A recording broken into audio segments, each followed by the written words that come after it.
Em nome de Jesus, o nosso Salvador. Amém.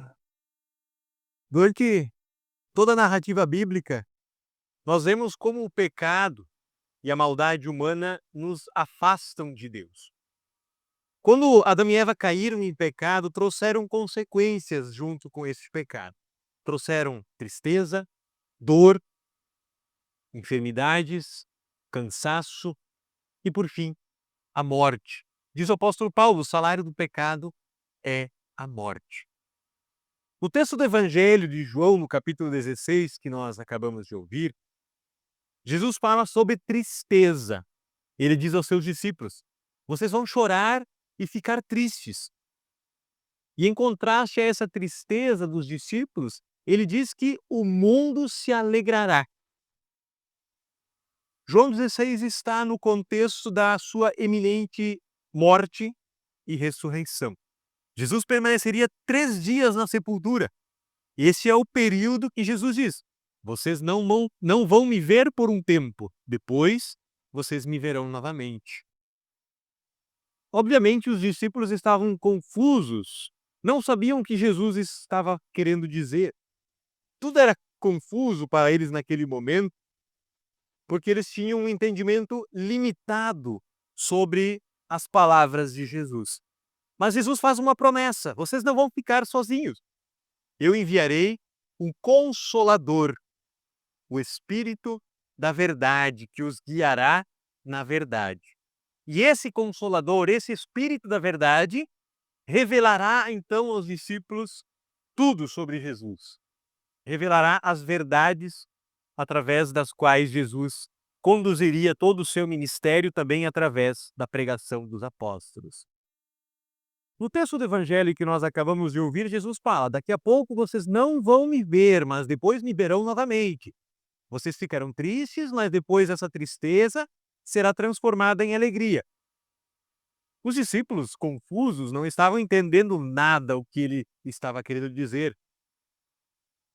Enquanto as pessoas do mundo se alegrariam, os discípulos ficariam tristes.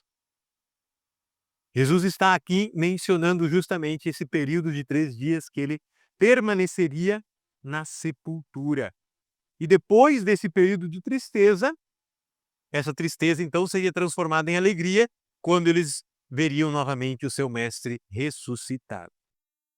Há muitas coisas que Jesus não revelou aos discípulos, justamente por essa compreensão limitada que eles tinham das coisas que ainda iriam acontecer.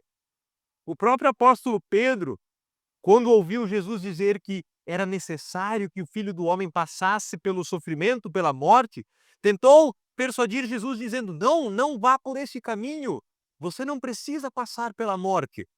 E aí Jesus repreende Pedro dizendo: sai da minha frente, Satanás, tu não cogitas das coisas de Deus, mas das coisas dos homens.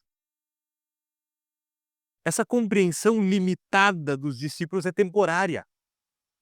O Espírito Santo é quem conduzirá os discípulos ao entendimento completo de tudo o que ainda aconteceria na vida de Jesus, incluindo o seu sofrimento, a sua morte e a sua ressurreição.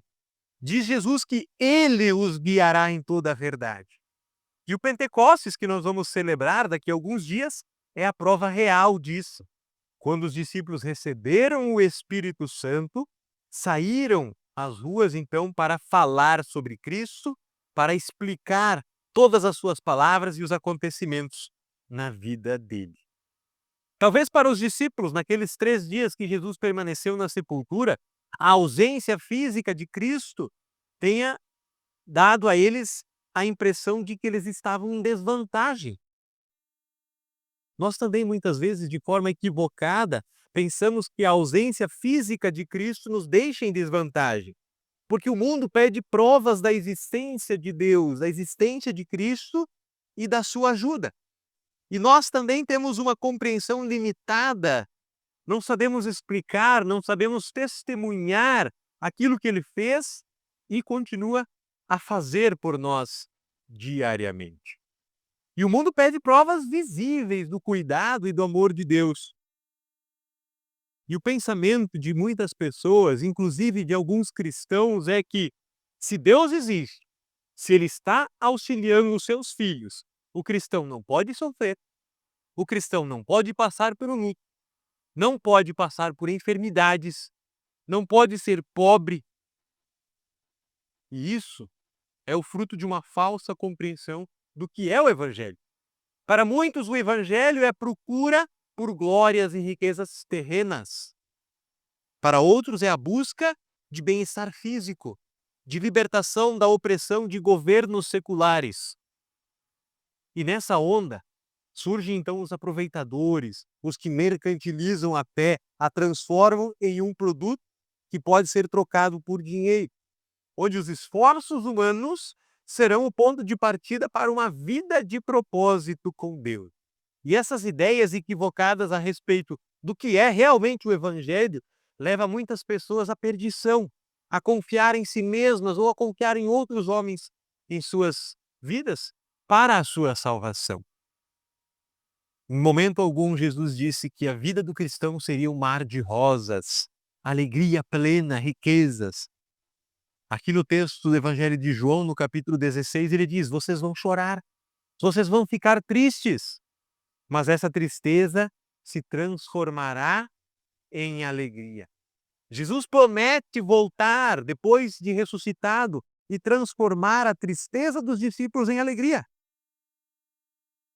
A alegria do cristão está em saber e confiar no testemunho desses discípulos, de que eles puderam ver Jesus, tocar em Jesus em suas mãos, no seu lado, para sentir as marcas da crucificação. Mesmo que nós não tenhamos a presença física de Cristo em nosso meio, nós podemos crer e confiar de que tudo isso que aconteceu e que os evangelhos registram para nós é verdade, porque o Espírito Santo nos guia nesta verdade. E essa é a Páscoa que ecoa diariamente em nossas vidas. O choro e a tristeza do cristão não pode se transformar em autopiedade, impedir a oração sincera, a oração genuína por livramento. Deus sabe transformar a nossa riqueza em alegria e Ele promete ouvir as nossas orações por causa de Jesus. E em nossa vida, nós vamos passar por inúmeros episódios que causarão tristeza, dúvidas, inúmeros momentos em que vai parecer que Deus não está no controle das coisas, ou vai parecer que Ele nos abandonou. No mundo vocês vão passar por aflições de Jesus. Deus sabe que nós passamos por frustrações, desesperos, sofrimentos, perseguições. Mas Cristo nos encoraja a confiar em sua obra redentora quando Ele diz: tenham bom ânimo, eu venci o mundo. Jesus passou pela cruz para derrotar o mal, para derrotar a morte. E Ele oferece aos seus seguidores a promessa da vida eterna e a certeza de que, mesmo em meio às dificuldades, nós podemos confiar em Deus, em seu poder, que Ele está nos auxiliando. Tenham bom ânimo, eu venci o mundo. A tristeza dos discípulos, ao verem o seu mestre morto e sepultado, foi transformada em alegria quando eles puderam ver Jesus ressuscitado depois de 3 dias. A nossa tristeza, o nosso choro será transformado em alegria plena, perfeita e completa quando nós deixarmos este mundo e entrarmos no novo céu, na nova terra que Cristo nos promete. É a vida eterna, onde viveremos eternamente com Cristo.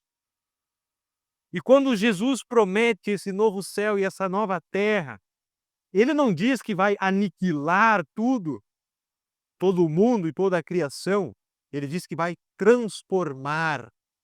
Assim como no nosso batismo, quando nós fomos feitos novas criaturas, nós não fomos destruídos e formados do zero. Deus não nos destruiu para nos criar novamente como nova criatura.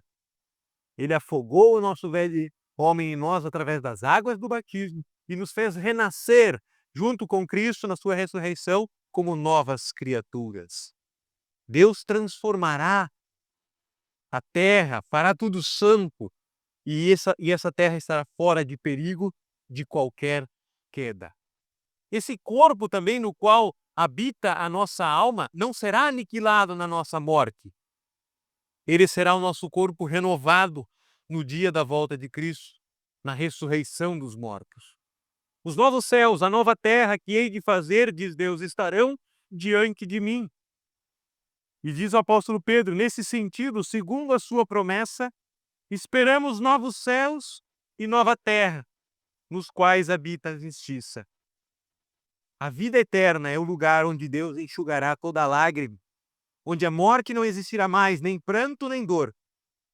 Ao darmos conta do que nos espera na eternidade, percebemos que viver aqui neste mundo, buscando apenas alegria momentânea, buscando prazeres terrenos, bem-estar nas coisas deste mundo, é um desperdício de tempo. É correr atrás do vento, como diz o escritor do texto de Eclesiastes.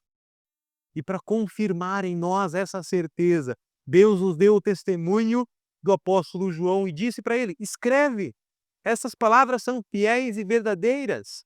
É como se Deus dissesse: escreve o que eu estou falando, porque isso vai acontecer. As minhas palavras são fiéis, eu vou cumprir mais esta promessa. E que assim, confiantes de que tudo será feito novo, as coisas velhas, ou seja, as tristezas, as dores, já não mais existirão, pois em Cristo, na eternidade, tudo é perfeito.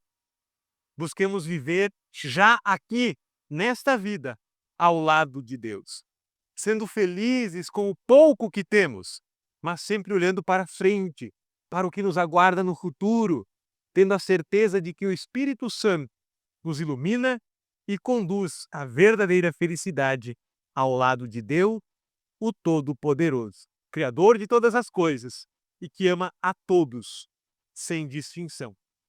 Somente Ele é digno de toda a honra, de toda a glória e de todo o louvor.